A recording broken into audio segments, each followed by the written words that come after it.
Our next speaker, thank you, is Mr. Wolfram Bechtel.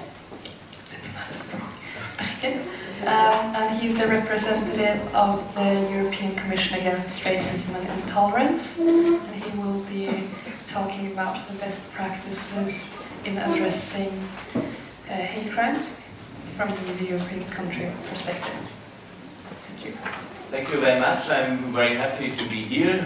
I'm very happy that there was just a break and that I don't need to immediately follow on Paul Janasi, who is an excellent presentator and who brings excellent best practice from Great Britain and from one of the champion countries on hate crime prosecution. So I'm very happy to discuss with you on hate crime. As you can see here, I'm from the European Commission Against Racism and Intolerance, and I just want to say a few words about my background and the background of our work. Maybe that's good for understanding what we are doing.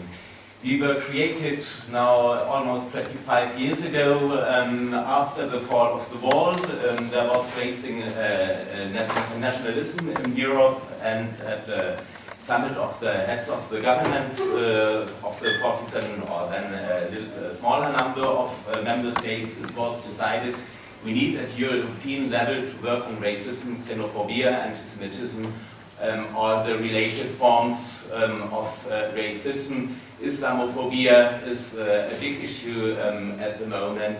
And so ECRI was set up as an independent body composed of an independent member of all of the 47 member states of the Europe, the very great Europe, including Russia, including Turkey, including Balkan countries. My last country visits were to Serbia, to Turkey and to Azerbaijan, but also to Norway, Austria, Switzerland, Germany. So it is a very rich work. We travel through Europe, but we take each time at least 1.5 years to prepare a report in order to really go into depth, to collect information, to speak with people. When we went to Norway 2.5 years ago, we were here for 1 week. We spent 2 days discussing with civil society, and I remember discussing with some of you to pick up really the issues on the ground, and we spent also 2 or 2.5 days discussing with the authorities. We bring a whole list of questions, about 100 questions, and we discuss into depth the issues we are dealing with. We cover a whole bunch of discrimination grounds, but not all discrimination grounds we are discussing on today. You see, traditionally we cover racism, color, skin color, language, religion, nationality, and national or ethnic origin. And only a couple of years ago, 3 years ago, we took the additional criteria of sexual orientation and gender identity on board. And of course, we work also on multiple or intersectional discrimination. Often we see that Roma women, for example, they are not only discriminated because they are Roma, but also because they are women.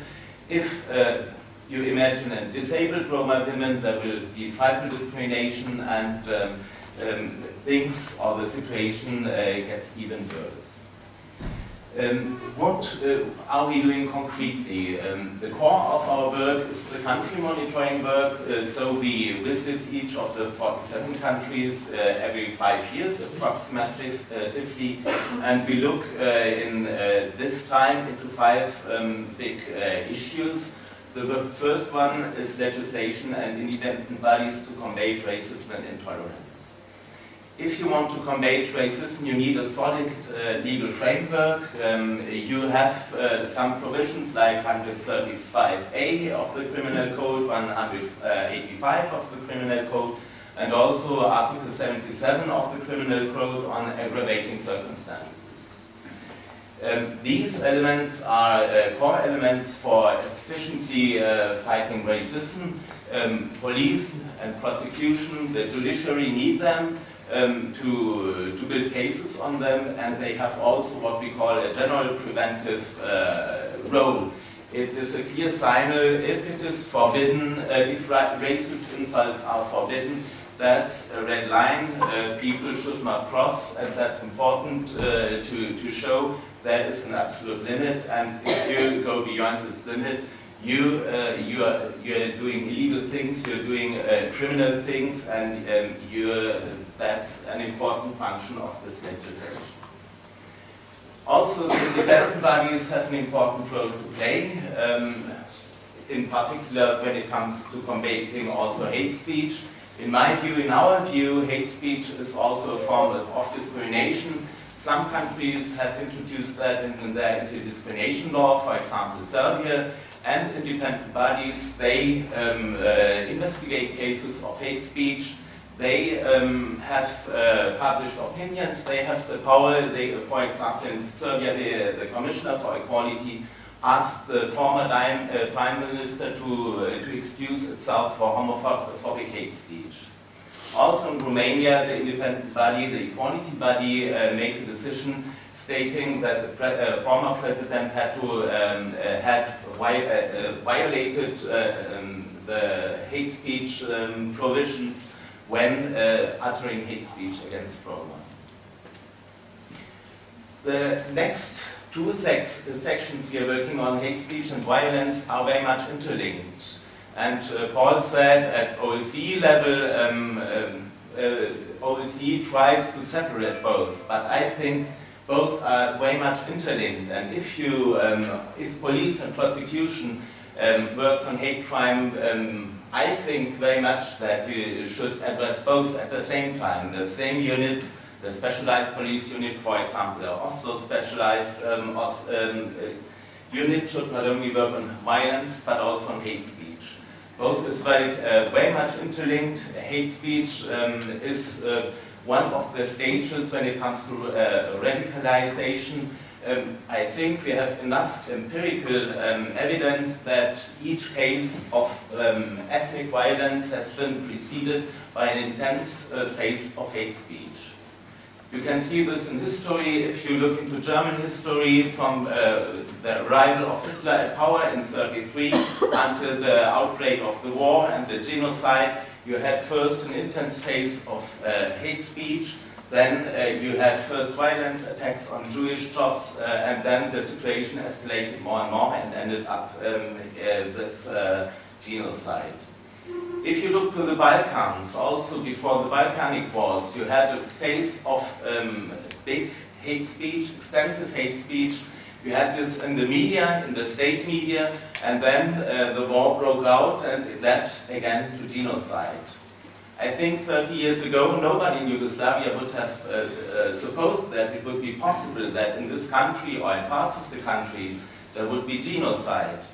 And similarly here in Norway, I think 10 years ago or 5-6 years ago, nobody would have supposed that it would be possible that Breivik would put a bomb before the government and shoot several dozens of people with an ethnic motivation. And that's why, in my view, in our view, it is extremely important to spend very much focus on hate speech, to work on hate speech, to counter hate speech, in order to avoid further escalation, in order to prevent violent hate crime. The next issue we are very much focusing on is integration policy, and I see it as a very important prevention component. If we want to prevent hate speech and if we want to prevent ethnic violence, but the same applies also to homophobic violence, integration policy, good integration of children into school, integration of migrants, of vulnerable members of vulnerable groups into the labor market, this is an important strand to prevent hate crime. You all know these pictures that circulate in the public arena, thinking of asylum seekers as lazy people, not working, and this creates prejudice, this creates hate speech, and this leads to ethnic tensions. So I think it is of utmost importance that we work on integration policies, that we take it seriously, that we help, that we create the structures to make it easy for all groups of the population to get good education, to get good knowledge of the Norwegian language, to learn how to move in the society, and how to get up a job. The last big block, that's the new block. We are working on discrimination and intolerance against LGBT persons. And in many countries, we see that LGBT persons are very much exposed to hate speech, but also to violent crime. For example, in Turkey, a highly homophobic, transphobic country, you have lots of murder cases against transgender people in particular. In other countries, you have waves of hate speech, and well, in roughly all countries, also in the countries where the situation is much better, you find a lot of homophobia and also of homophobic and transphobic crime. ECRI has collects a lot of experience through this monitoring in 47 member states, and we try to identify best practice examples, and building on that is we develop what we call general policy recommendations. We work on specific topics, and we try to combine the experience from the 47 member states to draft these general policy recommendations. And when it comes to combating hate crime, we can cite several of these. Number 7 is on the national legislation to combat racism and discrimination. I have mentioned elements of this legislation. You need a provision on an aggravating circumstance. You need a good anti-discrimination law. You need a definition what kinds of hate speech are punishable under criminal law, incitement to hatred, racist insults. We very much also promote that Holocaust denial should be punishable.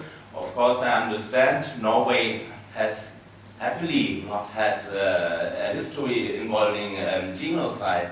But I think the provisions on genocide denial are there for prevention also. And as Paul said, you need to put into place the safeguards before the bullets fly. And so I think, in my view, it is important to work also on the issue of Holocaust denial in a country where things like that have not happened.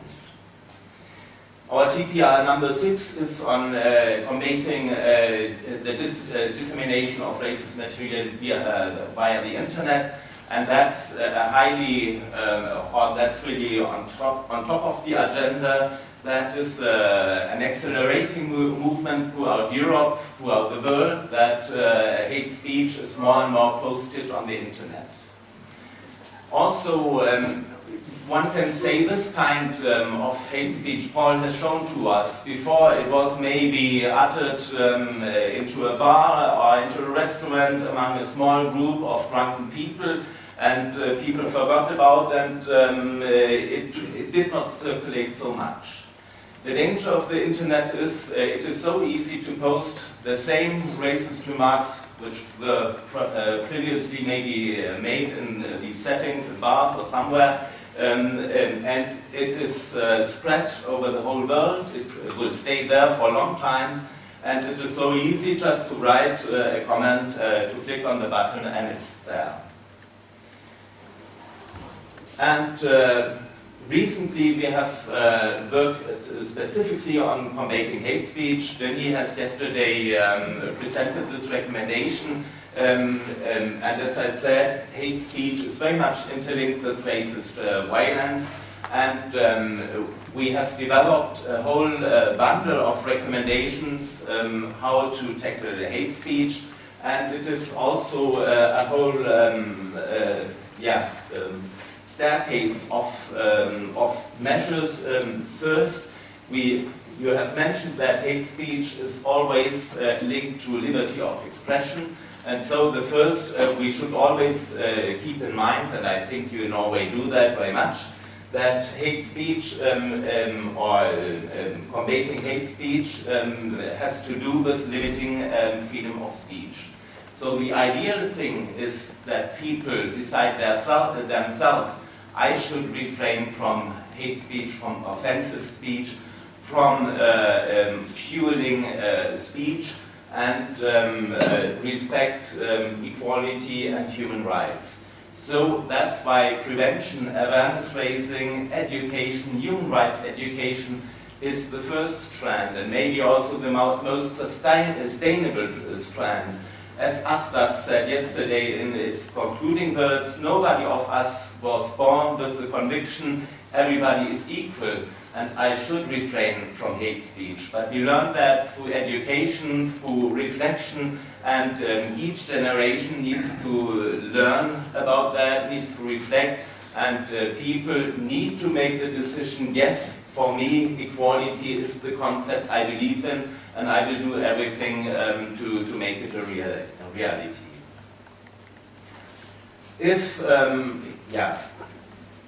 Okay, I'll go a little bit more into that on the next slide on that.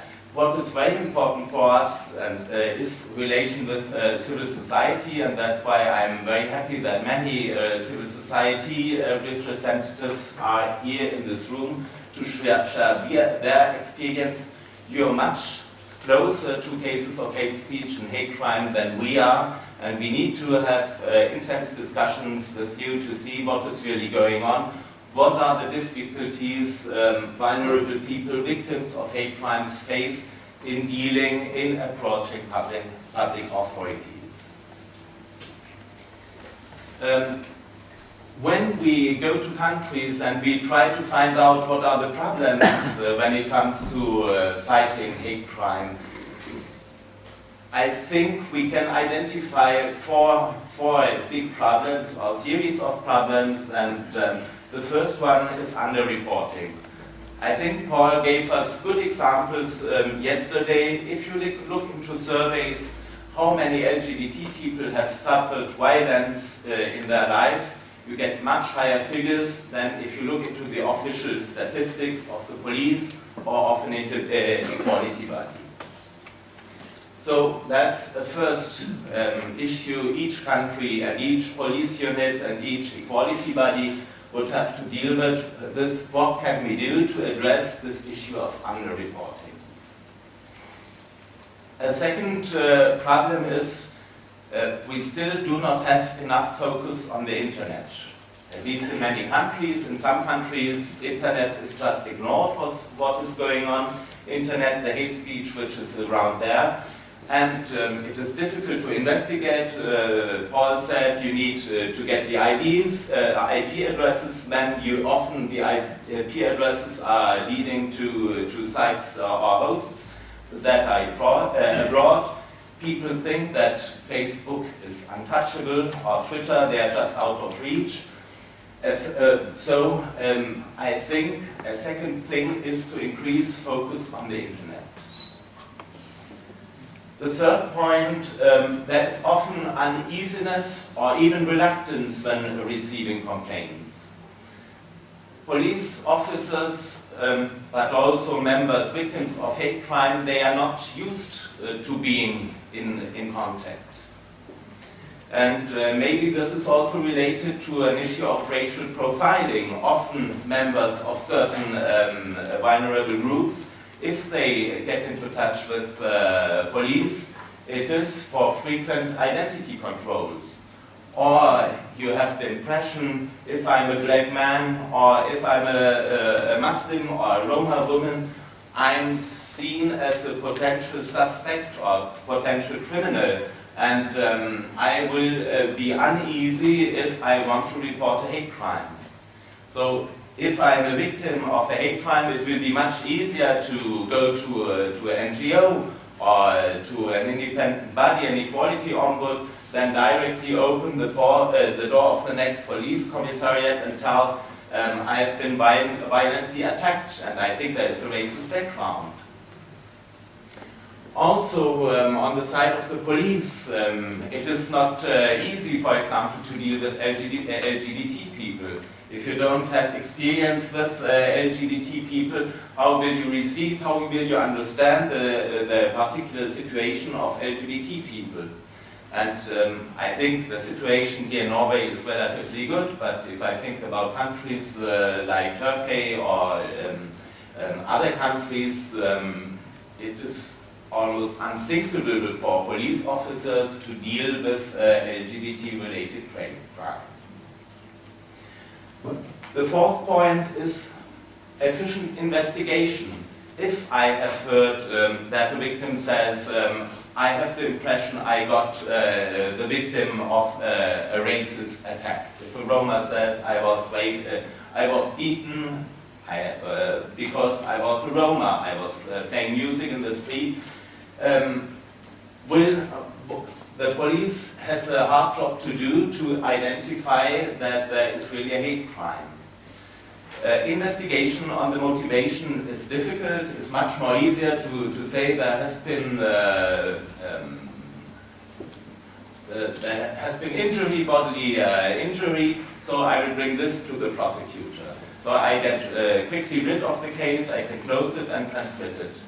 But if I want to prove also the motivation, that there was a racist motivation, I will need to find evidence for that. I need to hear witnesses. I need to find maybe written background material. I have to inquire on the background of the perpetrator. Paul said us, sometimes there are signs on, if they are on the internet or they are wearing certain signs. Do they have, well, there are many ways, but it is pretty complex to investigate the motivation which is behind the hate crime.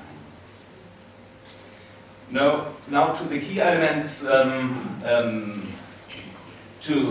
good practices.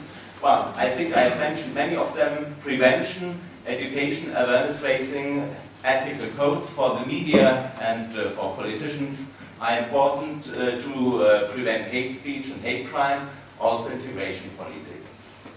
A second point, Paul has mentioned this yesterday, is you need to adopt a broad definition of hate crime. Any incident which is perceived by the victim or a witness as being a hate crime should be registered and treated by that. Third, establish dialogue and cooperation between police and civil society, between police and victims. That's why, and I think it is easier for the police to do the first step and to get into contact with associations of vulnerable people, with Muslim associations, with Roma associations, with associations dealing with disabled people or with LGBT people, to build up trust and confidence in peacetime, as Paul said, because then you will generate reporting and open channels for reporting hate crime.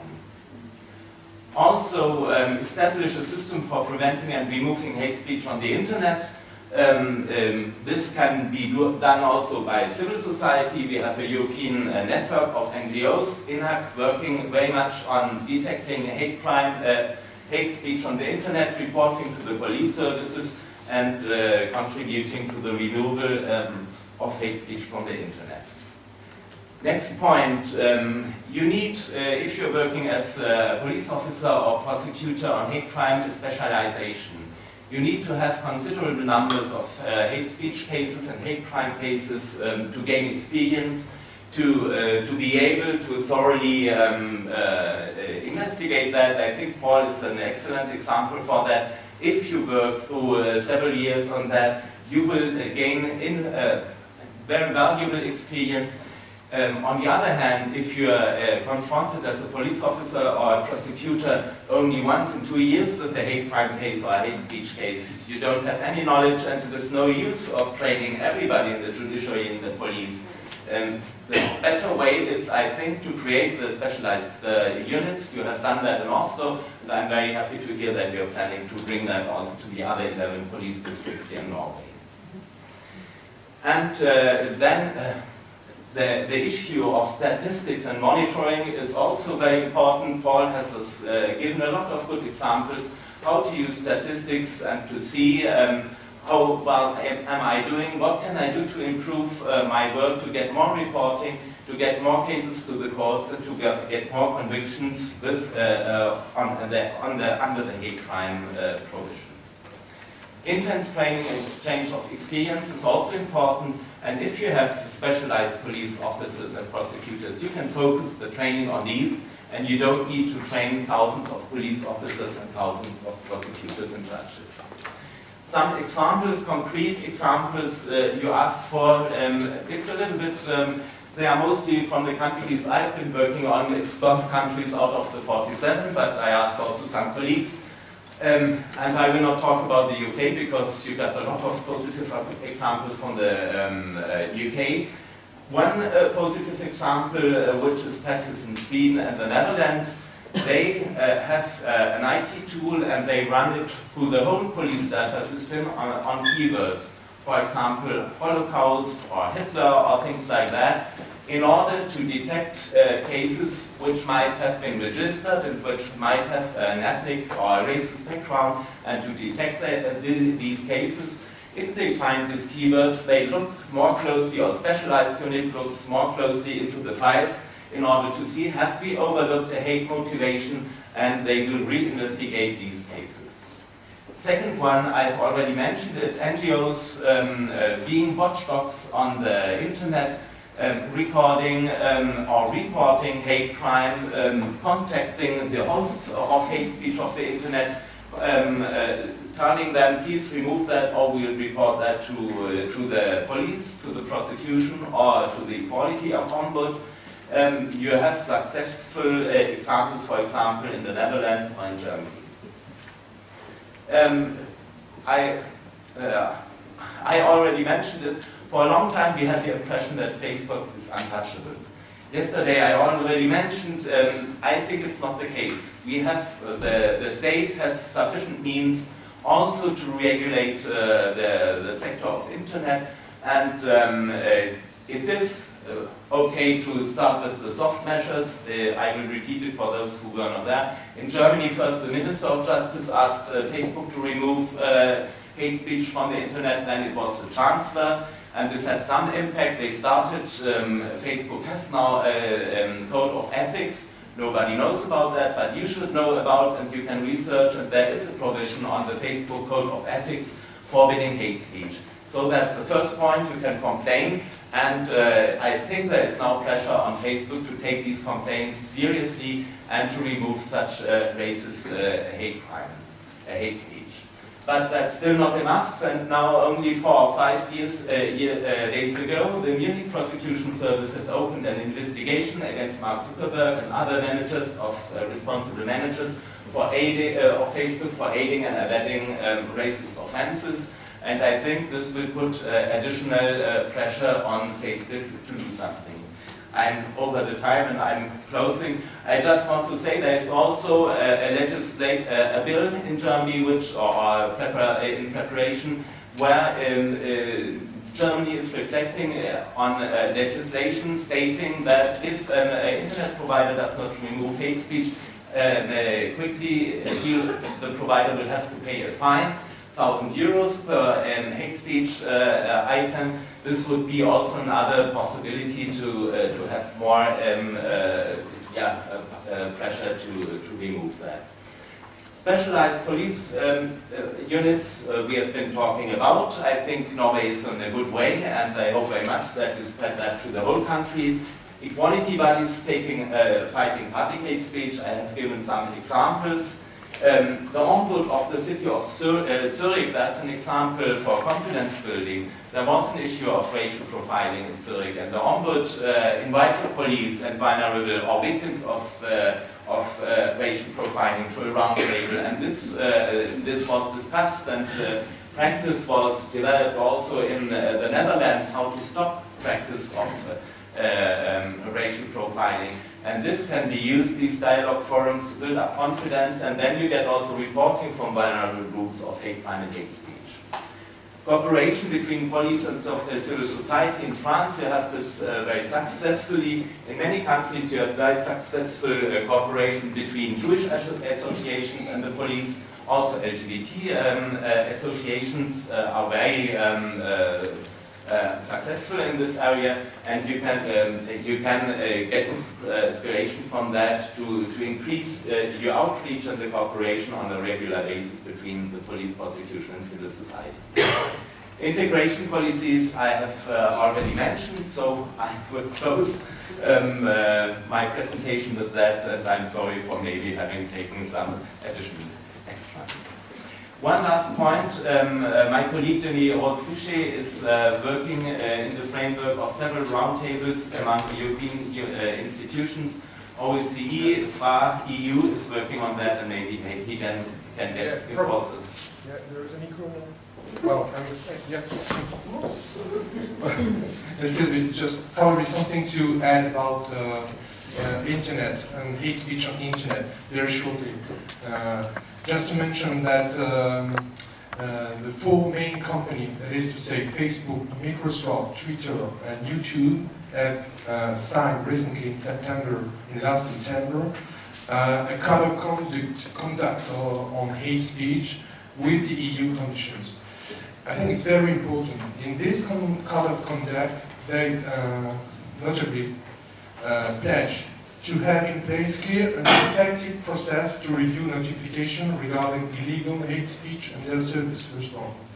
Second point, to review the majority of valid notifications for removal of illegal hate speech in less than 24 hours.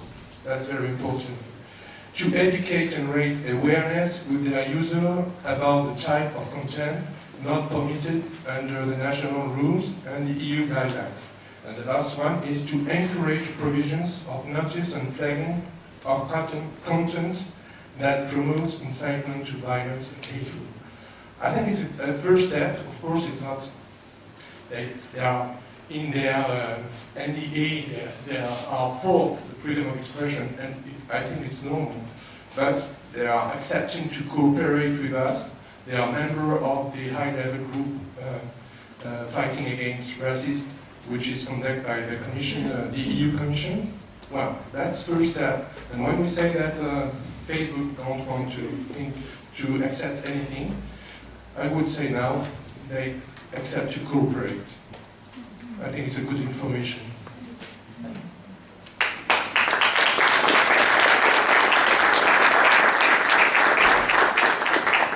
Thank you, Wolfram, and thank you, Denis. Since we're a bit behind the schedule, I think if someone has a question, we can have one question maybe. I think Berit has a question.